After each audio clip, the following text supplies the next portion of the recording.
Yeah, thank you so much for having us. This warms my heart to hear you say that this is one of your favorite programs in the animal welfare community, because it's one that's very near and dear to my heart as well. So, I work for Tony LaRussa's Animal Rescue Foundation. I'm the marketing manager here, and today I'm here to talk to you about just one of our many programs. So we were founded, I just wanted to tell you a little bit about ARF first, Tony LaRussa's Animal Rescue Foundation. We're located in Walnut Creek, California in the East Bay area. And we started out in 1991 when Tony LaRussa, who was at the time managing the Oakland A's, a stray cat wandered onto the field during live television during a game. And when he and his wife helped corral the cat from the field and get her to a safe spot after the game, they tried to reach out to different animal organizations in the Bay Area that they supported and wanted to see, what these organizations that they supported could help do for this cat that had run onto the field. And unfortunately, because she wasn't very friendly with people, most of the organizations they spoke to said, well, she'd likely be, she likely wouldn't be a candidate for adoption. And so they were so disappointed by the fact that there was no options for her that they did what any reasonable couple would do. They just decided to start their own animal rescue organization. So they founded Tony LaRussa's Animal Rescue Foundation in 1991. And since then, so our core mission, of course, started with rescuing animals from public shelters, helping ease a lot of the limited resources that public or municipal shelters have, and helping give animals a second chance. So that was how we started. But since over the last 30 years, we've just grown and grown. And the Pets and Vets program is one of those programs that has grown over the years. So Tony LaRussa has always been passionate about helping veterans. And we saw two problems, really. I mean, obviously, ARF was founded to help reduce, give a second chance and reduce euthanasia in public shelters and help give animals a second chance who needed it, primarily focusing on dogs and cats.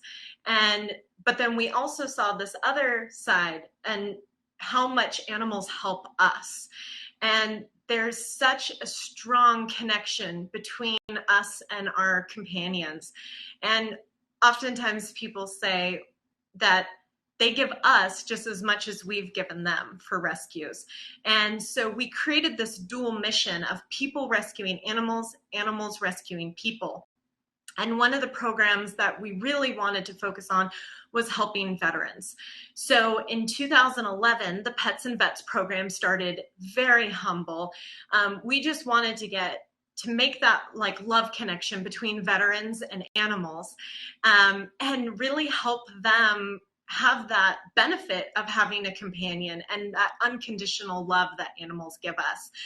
And we heard that, when you look at the stats of veterans, 18 veterans are committing suicide every day. The VA estimates that 30% of veterans have PTSD or clinical depression. And veterans are dying at the suicide rate for veterans is 50% higher than non-veterans. This is a huge, huge problem. And so Tony LaRussa had the vision to solve both of those problems through the Pets and Vets program, helping match veterans and giving them purpose with animals and helping save animals at the same time. So we say we're saving both ends of the leash because we truly are with this program. It's incredible the life-changing impact it can have. But when this program first started, it was very humble. We offered free adoptions to veterans and emotional support animals, which I know Pet Food Express is doing a talk tomorrow at the same time, so don't miss it. There's going to be a talk kind of qualifying the differences between service dogs, therapy dogs and emotional support animals, because there is sometimes some confusion between those. So I won't go into that here, but definitely tune in tomorrow for that, because it's going to be very informative. But that's how we started with the Pets and Vets program. Free adoptions for veterans, which we still do today. So any veterans who are looking to adopt, it's always free to adopt from Tony Larissa's Animal Rescue Foundation, no matter what day it is. And we also still continue to place emotional support animals. Then we started offering free wellness clinics for veterans. So we started providing for their pets, and sometimes we found that a barrier to having a companion animal, or specifically even an emotional support animal or a service animal, was the lack of affordable care. So what we started doing is offering pre-COVID, we would take our mobile veterinarian clinic to the VA hospitals in the area, and we would just set up, and veterans would bring their pets, and we'd provide free wellness care. We'd provide free, heart guard and flea medication and wellness checks. And then oftentimes if their animal needed assistance that was more than what we could provide like that day on the van, maybe they needed surgery, our pet safety net and our emergency medical funds would then come in, which aren't veteran specific, but we would help refer them to low cost programs or try to get them services at our clinic to help find them affordable veterinarian care, because we never wanted the cost of veterinarian care to be a barrier for people to have that, just to be able to have that support from a companion animal. And so, but then the veterans kept asking, well, I'd really like more than an emotional support animal. A lot of, the veterans communicated to us that a lot of the fears that they had were being outside of the home. And as you'll learn more in tomorrow's talk about the difference between emotional support animals and service animals, is that emotional support animals don't have public access under the Americans with Disabilities Act. So then we were like, well, we could help provide training to, for the right animals, if they have the right qualities, to help make them fully fledged service dogs. So then we started helping veterans train their service dogs. And that is a very long explanation of how the Pets and Vets program came to be. But I just love that. I love its origin, because it really just started out as this humble idea of we want to help solve two problems: getting animals into homes and helping veterans get that loving support. But it's grown and grown and grown over the years. So now we've had 48 service dogs graduate from our service dog program. And then during COVID last year, we placed 28 aspiring service dogs with veterans, and we placed another 20 emotional support animals. So when we really look at how they're helping each other, I feel like we have this video from Inside Edition, and I really think that the veterans speaking themselves about what these animals mean to them and how they've been able to help each other is super impactful. And so I'd like to cue up that video. All right, dog boy, I'm gonna get you. Right here. Right here. So him and I have just got an unbreakable bond. He's always there like, hey, Dad, we want to achieve greatness. And the only way we can achieve greatness is to work together.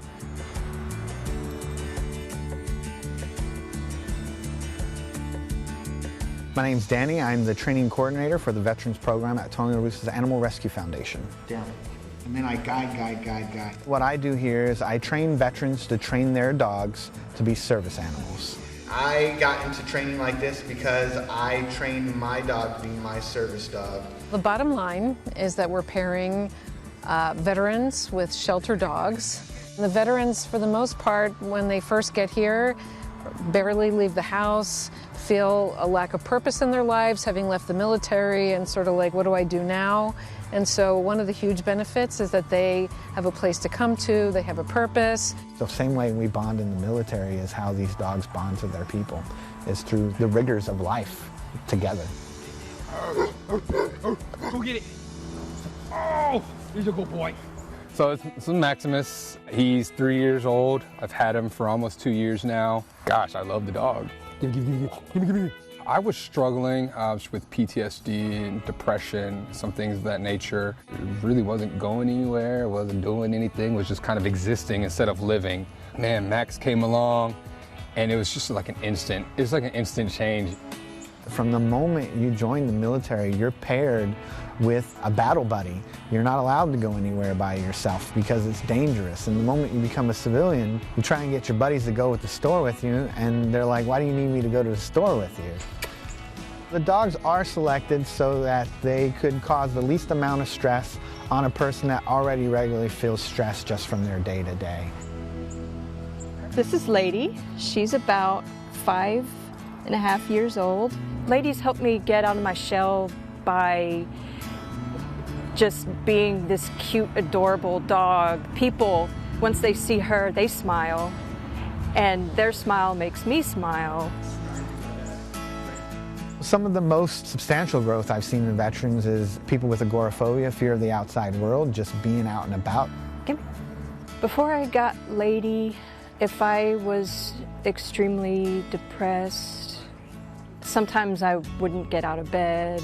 I just needed to find more reasons to get outside, and I was feeling lonely. A lot of the things I'll do just to make her happy.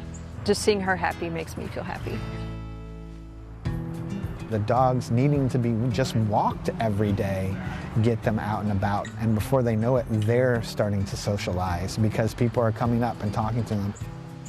She's brought purpose, and she's taught me that it's okay to feel happy in this crazy, stupid world. The feeling that they have of responsibility for their dogs and taking care of their dogs is just a wonderful purpose for them to have in their lives and can make a huge difference. I can be depressed and I can sit in my room and I can stew, I can sleep, I can drink, I can do all these things, but my dog's gonna be all jacked up because he's not getting the exercise. A lot of veterans have a hard time sleeping, and night terrors will wake them up, so the dogs can provide deep pressure therapy where they lay across their chest or their lap, and their weight and their heartbeat, the warmth of their body, their breathing, can make it much easier for them to get their heart rate back to normal and get some sleep. I've got nightmares. I sit up in bed a lot, and if I need him on the bed, I can do that. He's on the bed immediately. And they come in being like two different individuals, and then you just see the personal growth of both of them. And you just see them bond over time through mutual trial and error. What we're doing is important because, for me, I found it's something that works. Which is generally what's recommended by most therapists, is some form of grounding. We're giving people their lives back. You see a sense of confidence emerge. You see them relax. People going back to work, having rich, full lives as opposed to isolated lives at home that aren't working. It's beautiful. He's just been beneficial in helping me realize, like, life's good and life's okay, and even the crappy moments and the crappy times are still gonna be okay. These are people who gave everything. I feel like anything we can do to help restore a sense of purpose and a feeling about being where they're supposed to be and having a life is just tremendously valuable. The goal that Max and I are working towards is him being the best service dog that he can be and me being the best person that I can be. With him by my side, there's nothing gonna hold me down, nothing.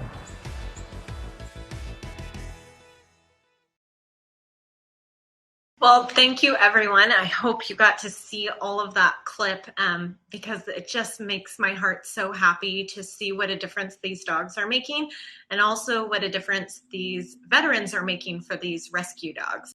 So if you're just tuning in, I'm Erin Thompson. I'm with Tony LaRussa's Animal Rescue Foundation, and today we're talking about one of our programs for the Pets and Vets program. So we match rescue dogs who have been evaluated and seem to have the qualities to be a potential service dog. And we match them with veterans who have PTSD, agoraphobia, anxiety, depression, traumatic brain injuries, things of that nature. And then the team trains together to become a fully fledged psychiatric service dog team with public access under the Americans with Disabilities Act. So, you know, as the video mentioned, there's a lot of benefits that we see from this program. Animals in general, a lot of us who have just companion animals really connect with like how much our animals have given us. But there are some proven benefits that having a service dog who's been trained in commands that can help mitigate your disability, those or any mental health challenges, there are some proven benefits that these service dogs have. So they reduce anxiety, depression, symptoms of PTSD. Psychiatric service dogs provide stability and companionship. They inspire sociability as well. So a lot of times we hear from veterans who've graduated from this program, or while they're still going through the program, while they're still training with their dog, because to train a dog who's a rescue dog who may have no skills in the beginning, may not even know how to sit, but they have the right personality and qualities that we're looking for. Very food motivated, very attentive to their handler. It takes about a year for them to go through all of the training that they need to be fully fledged psychiatric service dogs. So when we hear from our veterans when they're out about during training, or once they've graduated, a lot of times what we hear is that the dogs are natural conversation starters, and all of a sudden the focus is not on them. The focus is on the dog. And so that can really help with increased sociability. And then having a dog also helps establish routine and self-care practices. So some of the commands that our dogs learn to help, with those benefits is a dog can learn to interrupt nightmare interruption, interruption of anxious behavior or panic attacks, which can look different for different people, right? So if you're starting to have a panic attack, you may have a different trigger that would help indicate to your dog what that panic attack is coming on. So for some people, that may look like tapping their foot really rapidly or pacing, or maybe they do something with their hands. And so one of the things that we see that's super beneficial by having this dual training model with the dogs is that the dogs can be trained to alert to that veteran's specific symptoms and help with whatever that specific veteran needs. So there's a lot of service dog programs that are wonderful, but they usually train the dogs before they're matched with the veteran.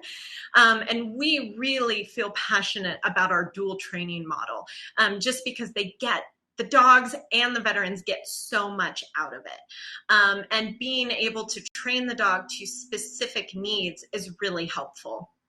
Dogs can also be trained to help with deep pressure therapy. So that could look like laying across their chest if they're laying down, or laying across their lap if they're sitting. And it can help, deep pressure therapy can help normalize heart rates. It brings a calming presence. It can normalize breathing for the veteran, especially if they're having like an anxiety or a panic attack. And then also dogs can be trained to help create physical space. So a lot of veterans, when they're, getting used to being back in the, civilian life, we see that space is an issue. They're on hyper alert. And so dogs can be trained to help create that space. Now, in the video, you saw that was definitely taken pre-COVID. And actually, social distancing has been very helpful, but pre-COVID, a lot of times there'd be situations where veterans would have difficulty. Some veterans have difficulty going to the grocery store because people get so close to you in line, or at least pre-COVID, before there were markers on the floor, people would get so close to you in line that it would just create this like hyper alertness and cause a lot of anxiety. And so having a dog that's trained to go behind you or in front of you helps indicate to other people to give you more space. And then I just kind of wanted to talk a little bit more about how our psychiatric service dog program works. So like I mentioned, we use all rescue dogs. So all of the dogs in our program were at a municipal or public shelter before they started this program. But not any dog can be a service dog. So obviously, we need dogs who have really solid temperaments, who are very food motivated, who really like to train. There's certain qualities that we look for, like a dog who's very fearful is not going to make a good candidate for this program. Dogs who are fearful may have too much anxiety themselves to really be a calming present for a veteran. And also, they may not enjoy service dog work. And that's the thing, is a lot of dogs, you can't just train any dog necessarily to be a service dog, because some dogs don't like being in crowded public situations, or maybe they get overstimulated when they see other dogs.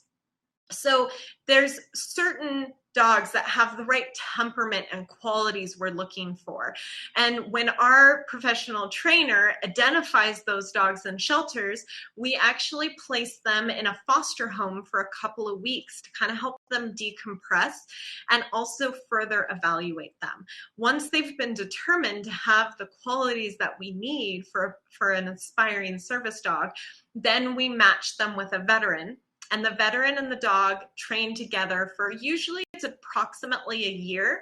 But of course, you know, when things like COVID happen, sometimes it can take a little bit longer than that, because it's really about getting those regular classes in and getting the dog the skills that they need. So sometimes that can take, usually it takes about a year. Sometimes it's 9 months. Sometimes it's a little bit longer. It just depends on the individual team and the dog. But they do that dual training method. So like I mentioned earlier in this talk, sometimes the dogs don't even really know sit when they arrive in the program.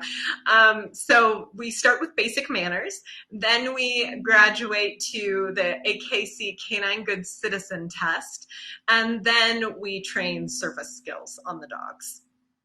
And that ongoing training is important even after graduation. So sometimes a veteran's needs may change, or that we just may find that the dog needs like practice. So we also offer ongoing support to all the veterans who graduate from our program. And we also do like reevaluations, and we've done like pre-COVID, we did like pizza parties where everybody would go to a restaurant and their dogs would practice their skills at the restaurant. And you always know it's a good service dog class when you get up from the table at the restaurant and no one else in the restaurant realized how many dogs were under that table. So that's always a fun one. And then to show a little bit more about the training, I wanted to show another video. This one is a training session through Alaska Airlines at the Oakland airport. Helped us with this one, again, pre-COVID, so that's why there's no masks on. But they got to practice going through the TSA, boarding and deporting a plane. So this training session with Alaska Airlines was very insightful.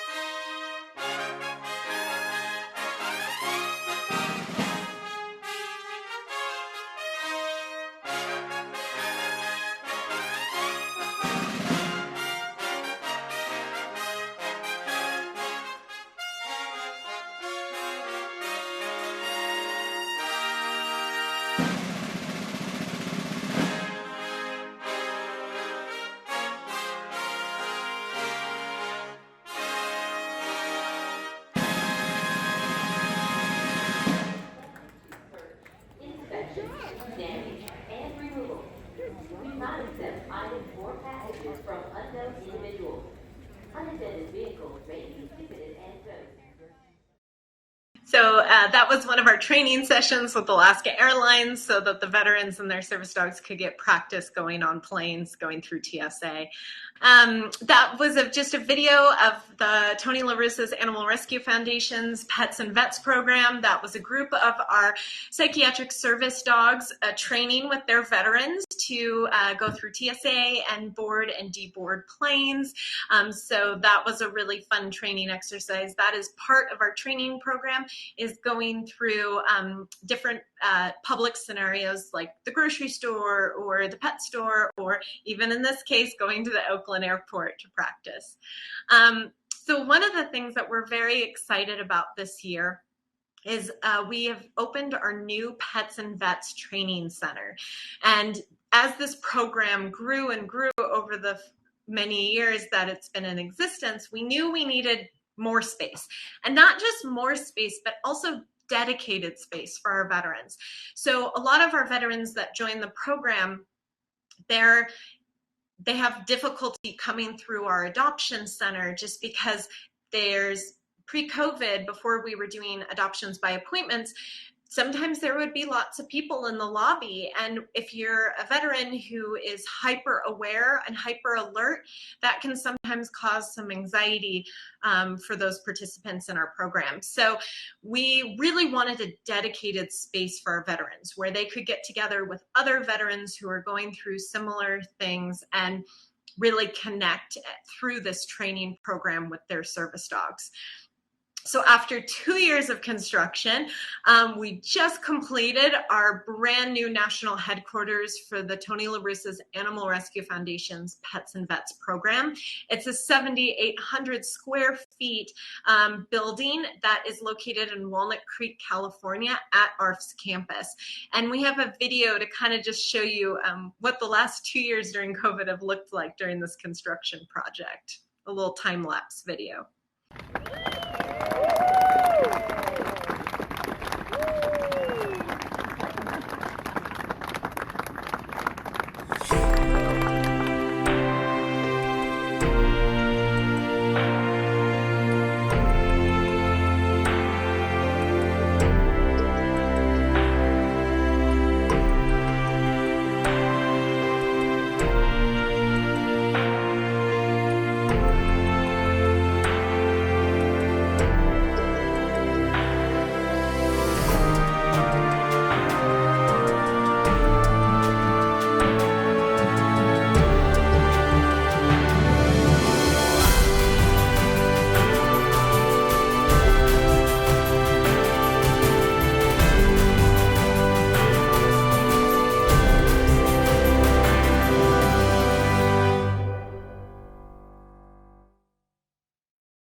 Great. And then I also had a little video just to show the inside of the building with some of the training spaces specifically. So we have a big, great indoor training room.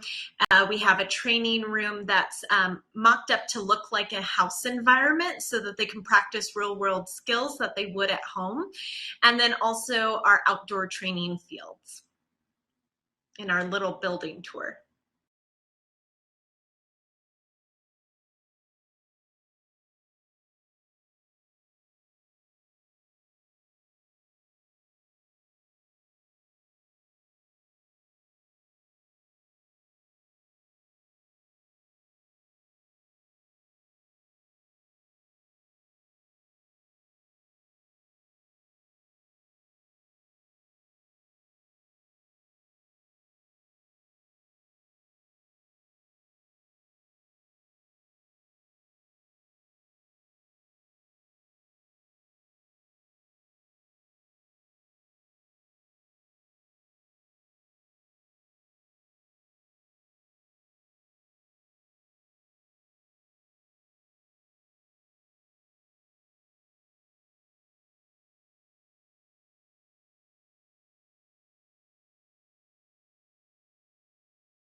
So that was just a little building tour, quick building tour of the new Pets and Vets Center. That is the new training center for Tony LaRussa's Animal Rescue Foundation's new building for our Pets and Vets program. So it's going to serve as a national headquarters, not only to help veterans working with their rescue dogs who are training to become psychiatric service dogs, but the other piece of it is that it's going to serve as a national training center for partners for the Pets and Vets program. So as I mentioned at the beginning of my talk, but if you're just tuning in, this program has grown since 2011 out of a huge need to support our veterans, but also to help save more dogs. And these new facilities are going to help us save up to 500 dogs a year. Not all of those will necessarily be, service dogs, but we're hoping to serve more and more veterans each year. Last year, we placed 28 aspiring service dogs and 20 emotional support animals. So this new building is going to help us train partners around the country so that they can bring the Pets and Vets program to their local communities as well. Because right now, geographically, we're really constrained currently because we can only train the veterans who can come to our campus. But there's such a huge need out there, and we just love the dual purpose of being able to work with saving both the shelter dogs and also helping them with the veterans. So we say we're saving both ends of the leash. And if you're just tuning in, I want to just play another little video just speaking, the veterans speaking themselves who have participated in our program, and how much of a difference these service dogs can make for veterans. My name is Brian. I was a Marine from 2002 to 2007. I'm Madeline. I was a sonar tech in the Navy. My name is Rudy. I was an armorer in the Marine Corps. My name is John. I was in the Navy for 20 years. My name is Brandon. I'm a 19 Delta Cav Scout. My name is Karik. My rate in the Navy was air crewman, aviation electrician mate. I'm Frank. I was a combat engineer stationed in Anchorage, Alaska, and deployed to Iraq. My name is Terrence, of aviation supply aboard the USS Abraham Lincoln. I suffered severe chronic pain from my injuries sustained during service. Night terrors. Anxiety. My world got really, really small to the point where I even have panic attacks even thinking about going to the mailbox.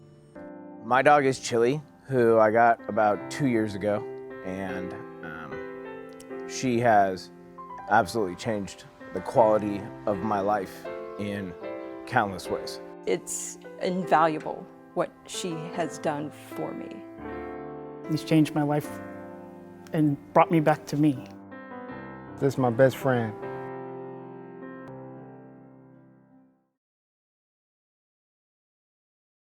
Oh, Sammy, thank you so much. Yeah, every time I watch that video, it also brings tears to my eyes. And I just can't emphasize enough how much of a difference this makes, because unlike purpose-bred dogs, the veterans really get purpose out of rescuing their aspiring service dogs and being able to have them rescuing each other, people rescuing animals, animals rescuing people. It's just something that's very near and dear to my heart. And so as I wrap up today, I just want to thank everyone so much for your time and listening to me go on and on about how much I love the Pets and Vets program at Tony LaRussa's Animal Rescue Foundation. If you're interested in learning more or helping, there's lots of ways to get involved. So of course you can go to our website at arflife.org. That's arflife.org. You can learn more about the program there. Also, of course, we're always very grateful for donations. And then also, if you happen to, let's say you're located outside of the Bay Area and you're a volunteer or you're really into animal rescue, we're always looking for new partners. And now that we've completed our new building and our national headquarters, we're ready to start partnering with other shelters or maybe different trainers across the country so that they can help us serve more veterans in their local communities. And another thing I just want to emphasize that I may not have mentioned before is, of course, this is all provided free of charge. So the placement of the dogs, the training, we even provide, if they're local veterans, wellness care for their animal by appointment, all completely free of charge. And then if you're interested in volunteering for ARF or looking at, maybe you volunteer at another local shelter, we're always on the lookout for dogs who might be a good fit for this program. So if you volunteer or work at an animal shelter and you think there's a dog who might have the qualities we need, we're looking usually for a dog that's 1 to 2 years old.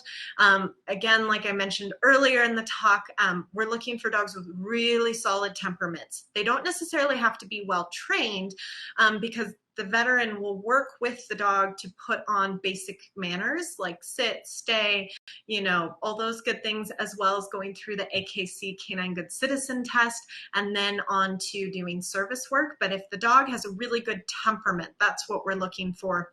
A dog who naturally kind of wants to be with their person, who's very focused, who's very food motivated and trainable, a dog who's not very fearful, not going to be very reactive to other dogs. Their most important person is going to be their veteran. So if you think that your shelter that you volunteer or work at has a good candidate for our program, please talk to whoever at your animal shelter coordinates transfers to other rescues. Please talk to them about this program, let them know about this program, because that's how we find these dogs, is through volunteers and staff who then work with their transfer coordinator or whoever's involved with the transfer of dogs to rescue groups. That is the person who can alert us when there's a dog that they want us to come out and evaluate. And again, you can always learn more at our website at arflife.org. And I think Pet Food Express's team was going to let me know if there had been any questions submitted during the presentation as well that I can hopefully answer. Don't be hesitant. If you've got questions or anything, you can. Sammy asked, where are we located? We're located in Walnut Creek, California, so the East Bay area of California. And you can also email our team, like I mentioned, if you think you have a dog that would be a good candidate for our program, if you're local to our area, or if you are interested in bringing this program to your local community, if you're located outside of the area, you can email us at petsandvets@arflife.org.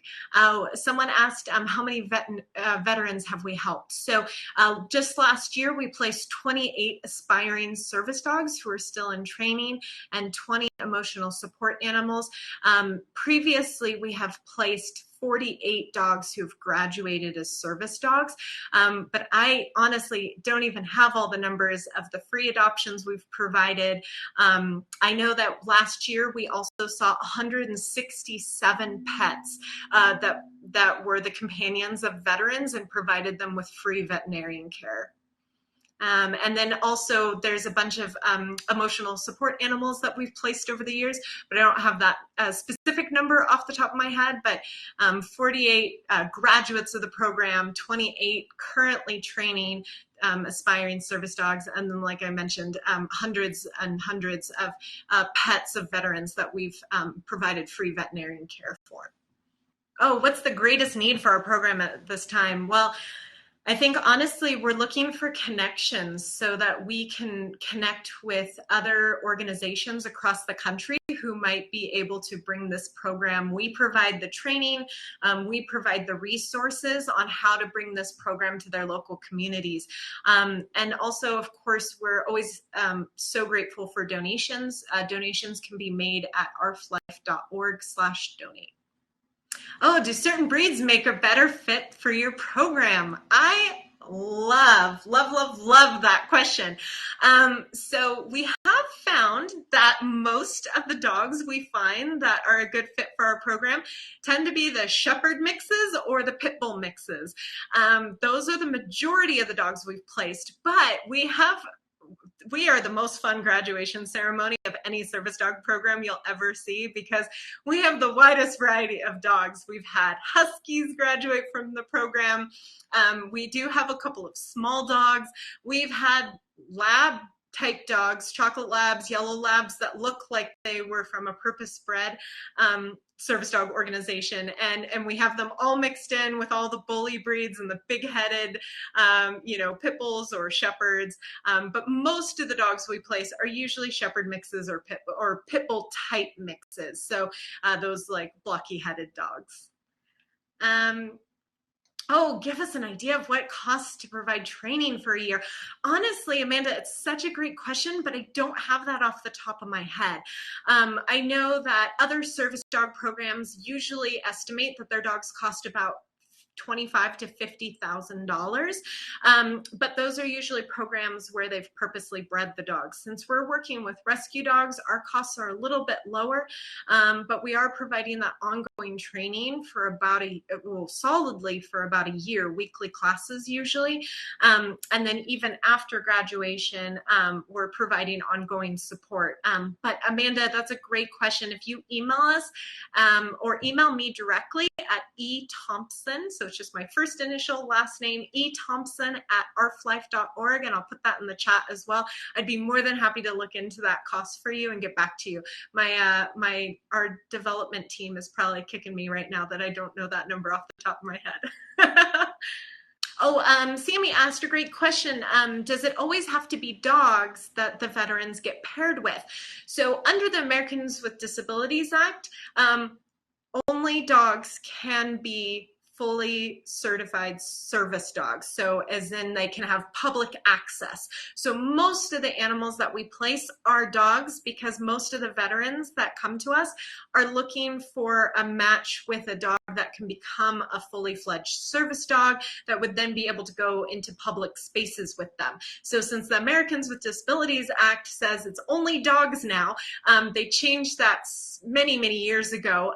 And there's some miniature horses that are also grandfathered into that ADA Act, but we do not train mini horses, so we just pair dogs mostly, but we have placed many cats as emotional support animals. So they don't have public access, obviously, but they can provide support and comfort to someone in the home environment.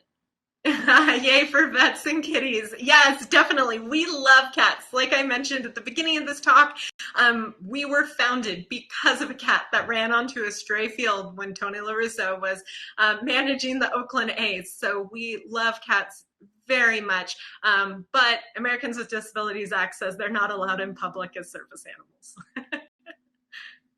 But we think they can provide just as much love and unconditional love and a great amount of support that can really make a difference in the home environment as emotional support animals.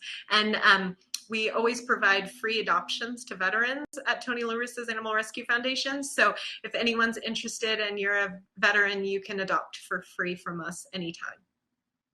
Any other questions? Good, I'm glad that answered your question, Sammy. And thank you, Amanda. We really love this program so much. It's changed so many lives, and for both the animals and the veterans. So we're really excited to expand and help even more people and animals.